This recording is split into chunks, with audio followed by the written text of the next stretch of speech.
Bien, monsieur le maire d'Auffargis, en saluant Christine Boutin, notre conseiller départemental avec qui je chemine depuis longtemps sur ce territoire, en saluant nos collègues maires ici présents, je vois le maire des Essarts-le-Roi, des communes voisines et d'autres élus ici, en saluant le maire de Rambouillet, Marc Robert, ville qui reste chère à mon cœur et chère à ma vie quotidienne, puisque j'habite toujours au 7 de la rue Dreyfus, en voyant le premier vice-président de Rambouillet Territoire, qui n'est pas tout à fait indifférent à Rambouillet, en voyant celui avec qui j'ai cheminé vers le Sénat, et en même temps qui a eu la responsabilité de notre département, et avec qui, c'est un secret de polichinelle, je vais cheminer encore dans les temps qui viennent. En saluant mon commandant et en remerciant les forces de gendarmerie pour le travail qu'elles font, nous allons, je viendrai dans un instant, demain, nous souvenir des drames que nous avons connus il y a 2 ans. Et depuis 2 ans, les forces de gendarmerie, les forces de police, mais aussi les sapeurs-pompiers, et je vous souhaite le meilleur, lieutenant, pour le nouveau commandement que vous avez reçu de manière solennelle hier, sont particulièrement sollicités. Je voudrais qu'on ait vraiment une pensée pour l'engagement de ces hommes et de ces femmes au service de notre sécurité. En effet, monsieur le maire, il y a 2 ans, nous avons découvert sans doute ce que nous n'avions pas connu ou imaginé, et nous n'avions pas senti qu'en 2012 à Toulouse, il se passait des choses, qu'émergeait une forme de terrorisme et de haine qui, dans un état de droit, n'avait bien entendu pas sa place, mais en plus n'était pas encore dans nos imaginations. Vous me demandiez de parler du Moyen-Orient. Il se trouve que mardi, je le disais ce matin enfin, à Gatchol, cimetière de Jérusalem, j'ai, avec quelques collègues, posé des pierres. Des pierres sur des tombes. Ils étaient français, ils ont été assassinés parce qu'ils étaient juifs. Et en posant cette pierre de la terre d'Orsemont, je peux tout vous dire, sur la tombe des enfants Sandler, qui ont été assassinés à Toulouse, mais qui étaient de Versailles. M. Sandler est le président honoraire de la communauté juive de Versailles.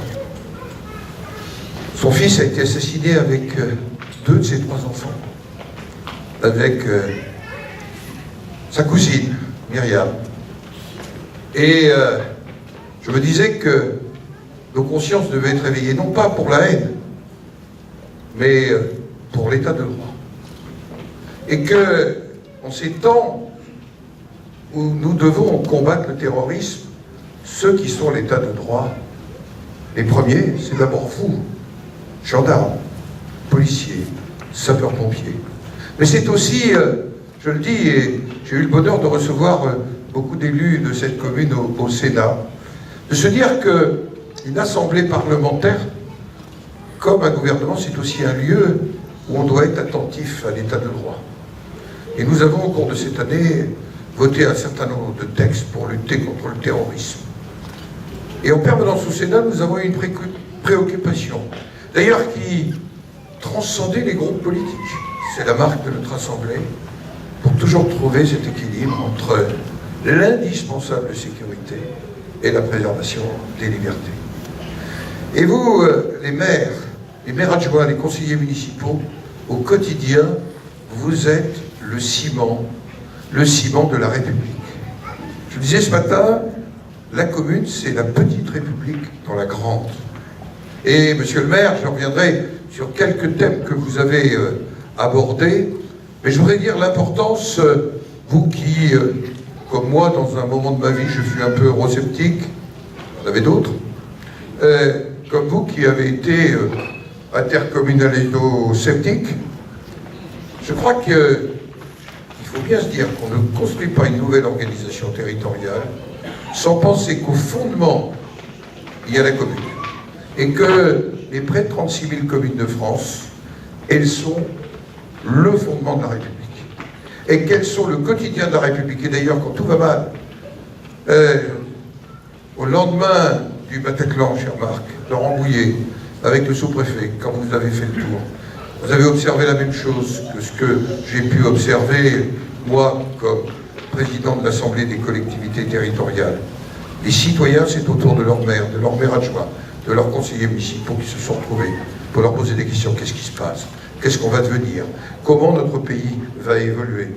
Et tout ça, c'est quelque chose que nous ne pouvons pas gâcher en ces temps de difficultés et de désarroi. Alors, monsieur le maire, peut-être pour rentrer un tout petit peu dans la technique pour nos concitoyens, c'est vrai que vous allez connaître l'élargissement de l'intercommunalité, qui est le fruit de la loi sur la nouvelle organisation territoriale de la République. Et je le dis à mes collègues, on ne va pas à chaque alternance changer la loi. Je crois que ce n'est pas raisonnable. Ça fait 10 ans qu'on a changé 4 fois la loi. Comment voulez-vous que les communes, qui sont au fondement de la vie quotidienne, mais qui sont dans le cadre de l'intercommunalité, au fondement du développement économique, dans un pays, et tout gouvernement confondu, qui est aujourd'hui 6 millions de nos concitoyens éloignés de l'emploi, il faut qu'on arrête de changer les règles du jeu en permanence. Alors je le dis, quel que soit le choix des Français, au poste qui est le mien, et je suis le seul à être certain de dépasser le mois de juin, voyez-vous, dans les institutions, on verra au mois de septembre, mais je suis le seul à pouvoir dépasser le mois de juin, je vous dis qu'il faut qu'on se calme. Monsieur le maire, vous avez évoqué, c'est un vrai sujet, et je le dis à tous mes collègues, pas pour donner des leçons. Philippe Seguin l'avait déjà écrit dans un rapport. Didier Migaud, le premier président, le président de la Cour des comptes, l'a réécrit il y a peu de temps. C'est vrai que nous n'avons pas obtenu la mutualisation, encore dans ce pays. Et à ceux qui sont effarés des chiffres d'emploi public de 500 000, savez-vous qu'en moins de 9 ans, on a créé dans les seules collectivités territoriales 230 000 emplois. Et que ça n'est pas sans conséquence sur les finances des collectivités territoriales, donc sur les impôts. À une période où la masse fiscale se réduit parce que malheureusement, notre croissance grandit moins vite que nos besoins. C'est une réflexion qu'il nous faut conduire en responsabilité. J'ai ma part de responsabilité, je l'assume, mais je crois que c'est une responsabilité que collectivement nous devons conduire. Parce que je vous le dis, quel que soit le choix des Français en mai, puis en juin, ne croyez pas que les écus vont revenir. Nous serons encore dans une période très difficile pour les collectivités territoriales. Avec Christine Boutin, nous avons connu l'âge d'or. On pourrait se raconter qu'à Rambouillet, les recettes augmentaient plus vite que les dépenses. C'était la réalité. Et qu'aujourd'hui, les élus d'aujourd'hui connaissent l'âge de pierre. C'est-à-dire une période difficile où il faut faire preuve d'imagination, où il faut, en même temps, et je le dis à nos concitoyens, les élus ne pourront pas faire tout ce que nous avons réalisé pendant 15 ans jusqu'au moment où nous aurons recréé suffisamment de richesses. Vous avez évoqué, monsieur le maire, la densification. C'est la conséquence, Christine Boutin était ministre du Logement, d'un texte qui s'appelle la loi Allure, qui répondait au départ à une vraie interrogation. Comment on ne consomme pas de terrain agricole? Mais en même temps, on voit bien que cette réponse univoque qu'on a voulu faire sur toute la France la même ne correspond pas aux souhaits de nos concitoyens. Est-ce qu'on peut... Non, c'était pas ta loi. La loi Allure, c'est là, il y a 3 ans. Non mais, nous l'avons évoqué ensemble. Est-ce qu'on peut continuer à traiter ce pays de la même manière quand on est dans l'Indre, en Lozère, dans l'Est ou en région Île-de-France? Pardon d'avoir été sérieux un instant. Monsieur le maire, vous me demandiez quel était mon sentiment, et je vais vous le faire au travers des vœux. Et peut-être ceux qui m'ont entendu enfin ce matin, mais je ne vais pas changer de langage. C'est vrai, je rentre de 4 journées un peu complexes, en ces temps impossibles au Moyen-Orient, où j'ai tenté, avec quelques collègues, où j'ai tenté de rapprocher ce qui semble impossible depuis le 23 décembre, Israéliens et Palestiniens. Je l'ai fait en direct, c'est-à-dire en voyant M. Mahmoud Abbas, en voyant le président de l'État d'Israël Et je me suis dit qu'il n'y a jamais de désespérance à construire la paix. Mais qu'en même temps, ce Moyen-Orient, il est en pleine fusion thermonucléaire. Que quand j'étais à quelques dizaines de kilomètres de la frontière syrienne, on me disait, mais qu'est-ce qui va se passer? Est-ce que les Russes et les Américains vont se mettre d'accord sur notre dos? Et là, j'ai senti qu'on avait un besoin de France et d'Union européenne, y compris pour les valeurs humaines que nous portions. Non pas que les autres n'en aient pas. Et vous savez les logiques des grandes puissances. Et donc, j'ai envie, mon premier vœu, il sera d'abord pour chacune et chacun d'entre vous, mais il sera pour la France. Je voudrais que la France et les Français, j'allais dire, se fassent confiance et ne s'adonnent pas à la peur, au repli sur eux-mêmes et à la peur des autres. Je pense qu'un pays comme le nôtre ne peut pas ne se construire que par la peur de l'autre. Et qu'un pays comme le nôtre doit affronter aussi le courage des réformes. Quel que soit votre choix, on ne pourra pas continuer comme lundi à emprunter chaque début de semaine 6 milliards d'euros, même si les taux d'intérêt sont négatifs, pour payer la fin du mois. Nous serons le 30 juin à 2200 milliards d'euros de dette. Et que si les taux d'intérêt reviennent à un niveau normal, car nous ne pourrons pas vivre éternellement avec des taux négatifs, c'est-à-dire 2%, il nous faudra trouver 40 milliards d'euros supplémentaires. Alors je voudrais qu'on ait le courage, quel que soit le choix qui sera fait, de changer. Nous ne pouvons plus vivre de la même manière. Il faut aussi qu'on ait le courage de se dire que c'est pas seul.